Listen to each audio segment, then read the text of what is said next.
because my recollection is eating jam buns at the age of 2 and greatly resenting the fact that I had to wash before my photo was taken. It was so sweet. I had my first love letter from Otto Molnad, who wrote, quote, "I would marry you if you were not so wild." Eventually, she's writing about her school days, eventually we got our visits to the sick bay down to a fine art.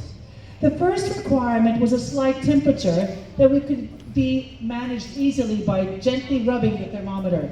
With practice, the right degree could be achieved, high enough to have our bed linen, pillows, and doona packed and carried across to the hospital. If the rubbing of the thermometer did not work, eating chalk also achieved a slight temperature.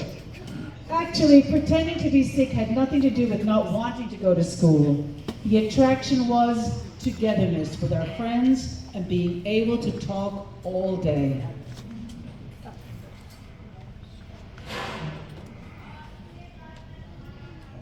She writes a lot. Yes. Then came October 15, 1944. Rushing to my window, I could see German soldiers setting up a machine gun post on the corner across the street. The fighting was getting near Budapest and the evacuation of the war ministry became imminent. After packing some of our belongings, we boarded the train that would take us to the extreme western border of Hungary. We were obviously not the first group of refugees who descended on the village and disrupted their normal lives. We had a pretty miserable time there. It was raining a lot, and we walked knee-deep in mud. Some social events were organized, such as paprika fish soup dinner. Not a happy memory. I can't stand the mention of fish soup to this day.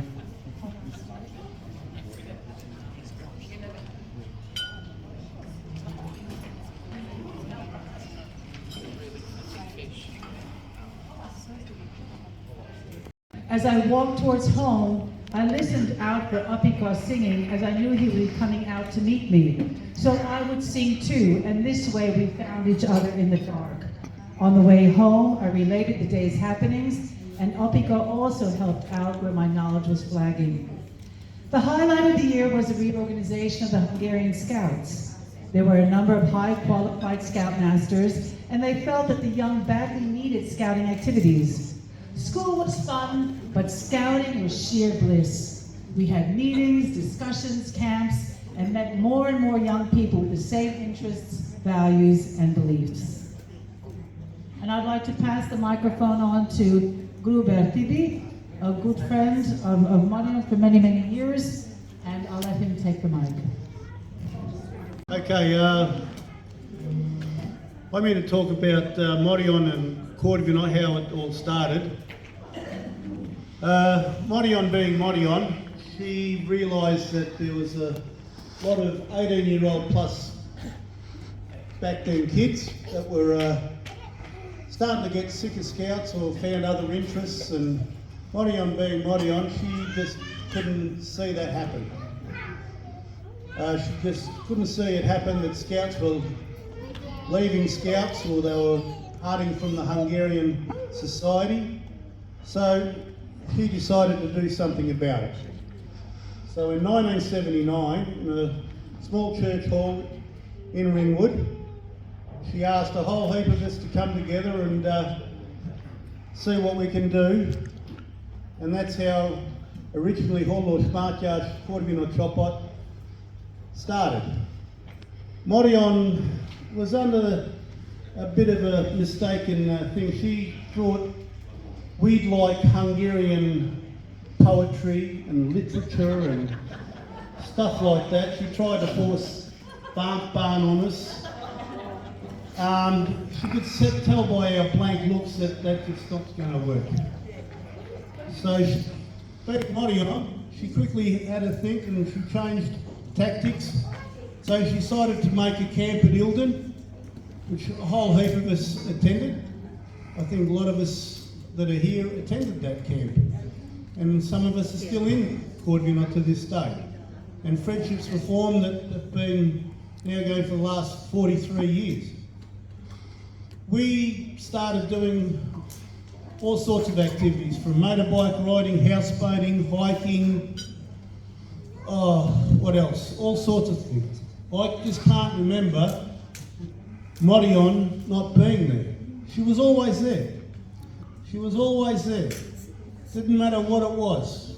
Whether it was hiking up on top of a hill, she'd take her time, but she got there. But she did it, you know. Credit to her, you know.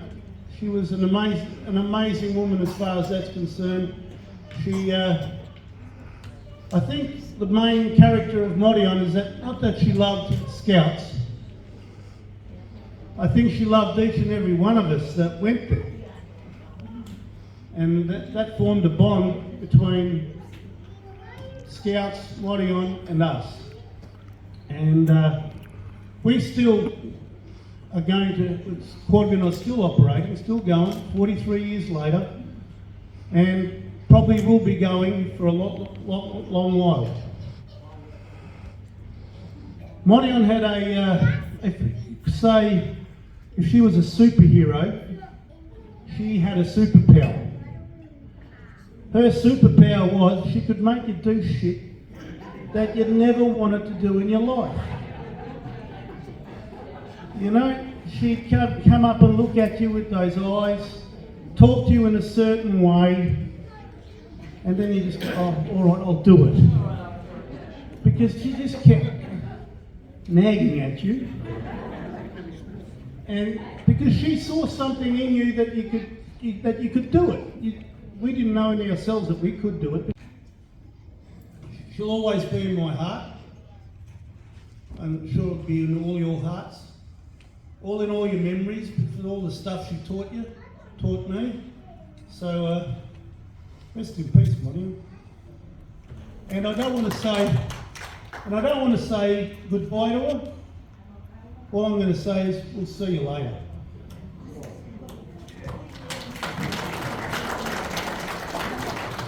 I'll just continue a little bit from the memoir and happily hand over the mic to Goldeva, who will also speak about some scouting experience. So finally, on the 15th of August, 1949, we found our names on the next listing and the name of the ship that was to take us to our new destination and new life. We had some trouble understanding the Irish nurse. My knowledge of English deserted me completely, and when I met our Australian escort officer, I had the second shock, because I could not understand him either. Despite these setbacks, I did manage to translate various requests, and thus got an immediate position as an interpreter. Towards the end of the trip, one day when I reported back to work, one of the senior officers stormed in and started joking with Mr. Mears, my boss. "Well, you old kangaroo, have you asked Marianne to marry you? I'll show you how it's supposed to be done." He went down on his knees and asked, "Darling Marianne, will you marry me?" Of course, I just laughed and told him to stop.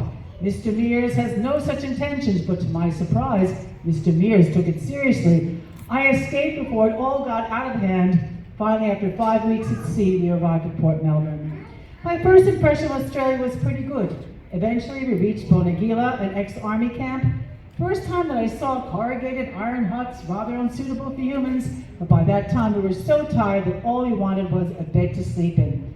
Men and women were again separated.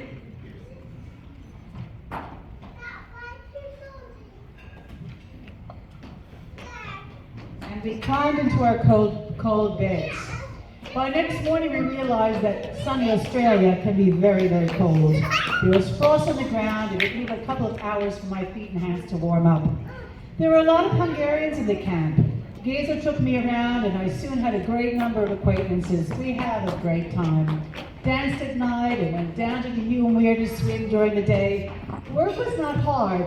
One of the first Australian sayings I learned was, "Take it easy." Gaga Pishta, one of Geza's friends, became my buddy. And as all the young people were keen to find partners, we spent a lot of time together. By Christmas, the friendship got so far that I got a tennis racket from him, and he started to teach me to play. I have to admit that I did not become a good player, but that was not his fault.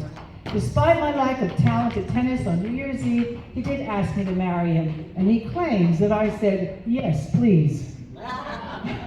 So we got married and went to Warburton for our honeymoon. I look back on those days with great joy as one of the happiest moments of my life. We certainly had a If you, what's your recollection of Marianne with Scouts, especially with our group, with Corvina? And there are so many memories, but the one thing that always comes to mind, whenever we went on for a camp or whatever, you know, we'd work out what we're going to do for that day, and sometimes, you know, things didn't eventuate, so it doesn't matter, we'd do it the next day or whatever, but every camp, every night, we had to have the campfire. And we had to sing that song that we did in the church. That was like God's rule. And there was one camp, we were in Cobram, and it was just so windy. And then we said to Marianne, we can't do the campfire tonight. She goes, no, we are doing the campfire tonight. And I go, you can't do the campfire. And then my poor husband said, Marianne, look at your tent. It was like this, you know, down on the ground. She goes, I don't care about my blasted tent. That can be where it is. We are having a campfire tonight. It was like God's rule. Anyway, we had the campfire, but we didn't light it because it was too dangerous, because the winds were like 100 k's an hour at the time. But we sang, mind you, no one heard anyone else singing because the wind just took our voices everywhere. But we did the campfire, and then, you know, we did the so-called fire, and then we sang Sailors at Starboard at the end. That was a must. I asked my daughter, actually, if you think about Marianne, what comes to your mind? And she said, sauce. Marianne, everything sauce, you know? I mean, you could not have, if you had bird, she would eat that, but she wouldn't have Kidanput, you know, schnitzel. You know, like, a lot of the Hungarians love schnitzel, but for her, you know, when she thought about Marianne, she always thought about sauce. She was definitely a sauce person, you know, with sour cream. Everything was sour cream with her. Okay, that's my recollection. Anybody else wants to say anything about Marianne? We didn't have the kids just yet. Everyone had their little dogs, and they were the, what do they call them now, the furry babies. If Marianne meets you somewhere, she go, how are you? No, how's the dogs? How's the kids? And I'll go to Marianne, I'm all right too. You know, it was always the dogs, the kids, in that order. So, and I'll never forget, Marianne came to my house. Her hearing was starting to go south really badly, and she loved her audible. Anyway, I was inside the house watching TV, and my wife and my kids can contribute to that I don't listen to the TV too quietly either. But I could hear the audible book at my front gate, and my front gate's from here to the door.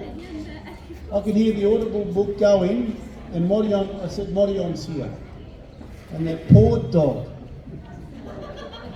he was at the window, scratching at the window to let him out so he can not hear the audible book. I don't know which one it was. It was 1, 2 or 3. But anyway, she was one out of the box. Okay, really close. Okay. Just, I want to reassure everyone about Mott's score, because finding Mott's score home was obviously really important to us. I'm not standing up. I just wanted to say at her place, a lovely young nurse called Jess said, when Mama was still kind of able to talk and think and listen and hear, and she said, can I take the dog for the night? And that wonderful Jess has kept Mott's score, and Mott's score is the happiest dog in the world. He probably misses Mama hugely, but that was so, I'm going to cry too because I loved Mott's score. I wanted to take Mott's score, but we couldn't for a number of reasons. But yes, it's a definite dog story for her. It was so important what happened to that gorgeous dog. Yeah, and you're quite right, Tibby. There are so many dogs. They never say, how are you, Marianne? So, yeah, same thing. But she loved it. She loved it. So, yeah, thanks for that, Ticky. Anything else? You can stand up. I've got nothing to say. I can stand up.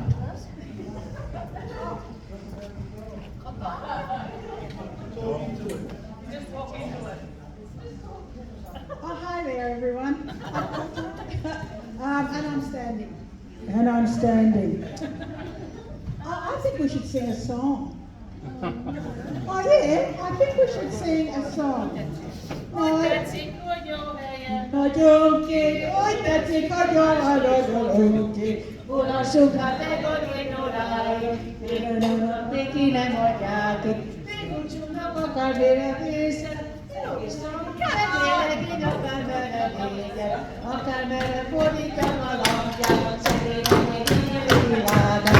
That's not the song you're thinking. No, isn't there one about vörös bort ittam az este? Oh, That's one of their songs. Vörös bort ittam az este, agyalom ragyogom, szeretem a bort. Most, hogy nézem, come on, help me.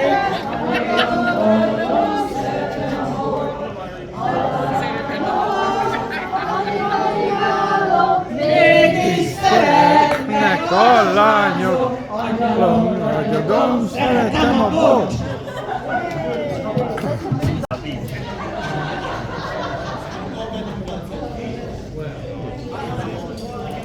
okay, thank you very much. So, thank you so much. Thank you guys, really appreciate it. Thank you, thank you, thank you, thank you, and thank you. Anyone else? Some bouquets of flowers that were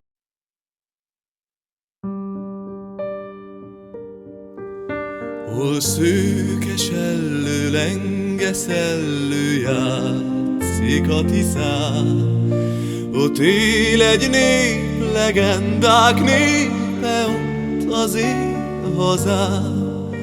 Az ősi Kárpát őrzi álmát, ő Csaba vezér, ki csillagoknak égi útján visszatér.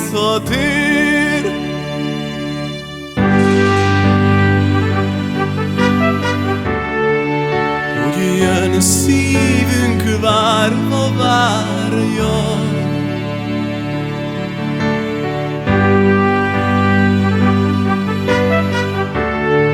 s hogy felszeng a trombitája.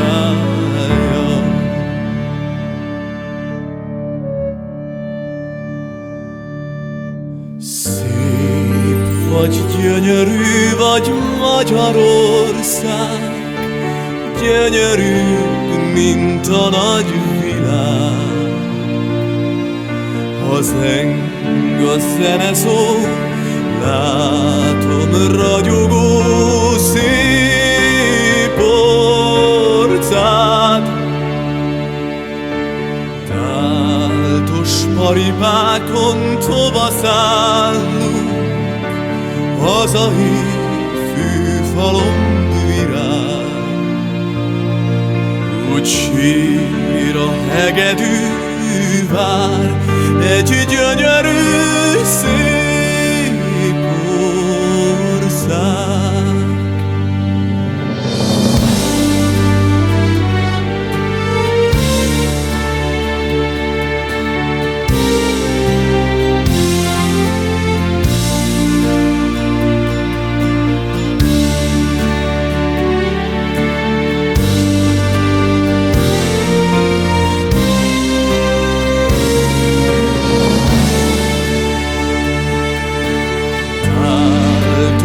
Paripákon tovaszállunk, hazai fűfalom virág. Úgy sír a hegedű vár, egy